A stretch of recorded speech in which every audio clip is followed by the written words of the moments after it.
Today on our Doodle blog, we're going to talk about canine socialization.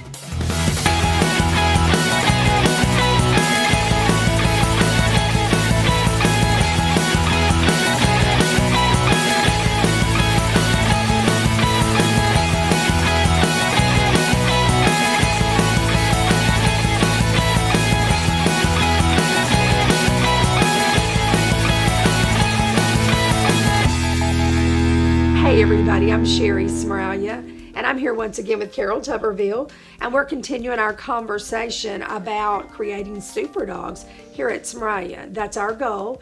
We've been discussing on our previous blogs about the critical developmental stages of puppies.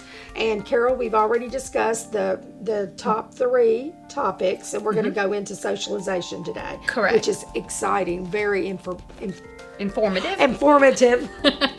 Well, what we've covered in our previous weeks is we talked about that neonatal period. And during that time, what we do is we do our ENS training. Yes. We also talked about that transitional period where our puppies are going from being neonatal and completely and totally relying on their mom to now starting to walk and move around and starting to make noise and vocalize and become aware of the world around them. And they're becoming less reliant on their mom. Well, now we're moving into the socialization age.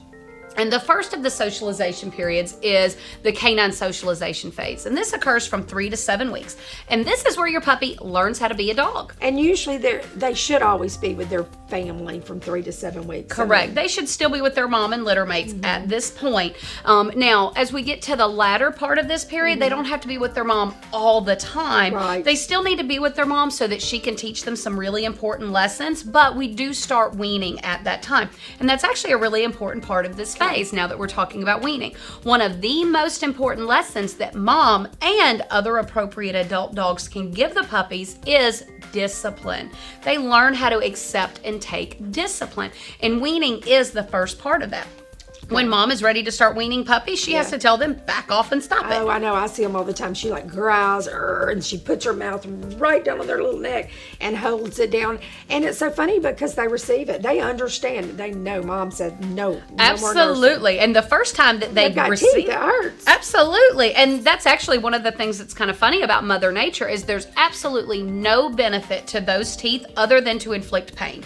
And that's what they're designed to do, is inflict pain, so mom will start that discipline process. Right. No doubt. But with this canine socialization phase, it is all about learning to be a dog. So some strange things that you'll see during this phase that you're like, why is a puppy doing that? You'll see mounting behaviors because they've got to practice all those muscles and It's nerves. not sexual. It's more not. just It's practice. You'll also see puppies stalk each other or stalk toys or stalk a shadow. But it's to practice those muscles to be a dog. Yeah. You'll hear the strangest sounds where they're practicing barking. They practice howling. Everything that they need to be an adult dog, they're going to practice at this age because it's all about learning the rules of being a dog during this phase. Now, during this time and where we're working right now, we also have an awareness period that occurs. And during this awareness period, we talked before about your puppy is becoming aware of the world around them.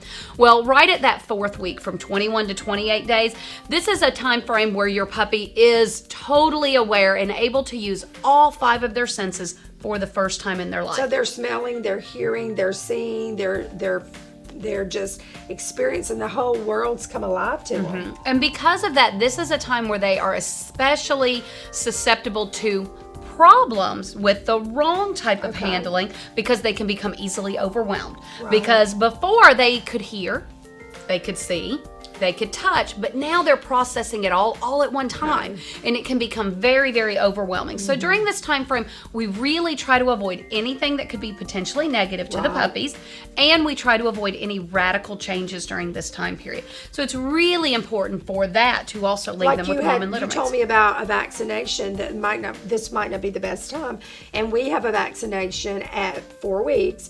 So it 28 days, I've decided to just bump that up a couple of days just so they don't have to experience that during this time. Correct. You feel like that's a good thing? Absolutely. To do? I think that's a great thing to do because at this time frame, it can leave a lasting response with the puppies because it's the first time they're able to be aware. Puppies have to receive a dewormer at like 2 weeks. It's just a little, it tastes well. So that's actually a positive experience. Right. Because it's like a vanilla fruity flavor. So Well, what's that's a cool good about thing. what's cool about these phases is days make difference. So at 2 weeks, that's still at 14 days. That's prior to this occurring. Right. And at 29, 30 days, that's after this has occurred. So it's just during that 1 week, that 21 to 28 days, we have to be super But you careful. were talking about people that that dock tails, dew claws, even ears and stuff. We don't do all those things, but if you're gonna do those, there's a period where it would be okay to do, and then there's a period where it could actually not be well. Absolutely. We actually would recommend doing that even prior to starting the ENS training, where we do that ENS training in that 3 days. early 3 days. So we start that around 3 days. So we need to dock the tails, do dew claw removal prior to that time frame. And then during this phase, we have to be really careful. One of the things we talked about is we've talked to clients with our training programs that have gotten puppies that have weaned at 3 and 4 weeks of age. That's awful to do with a puppy at this time frame. We absolutely should not do So that, and it that's could very leave. traumatic. Yeah, it's very traumatic for a puppy, and should absolutely be avoided at this time frame. Well, I'm certainly going to continue my conversations with you as far as finding out what is the best thing that we can do in the best timing for our puppies as we take them through the maturing process between birth and going home. We're going to continue this topic next week. If you have any questions or any comments, please feel free to put them, place them here on our video blog, and we'll be happy to address them. And we look forward to seeing you next week. Bye-bye.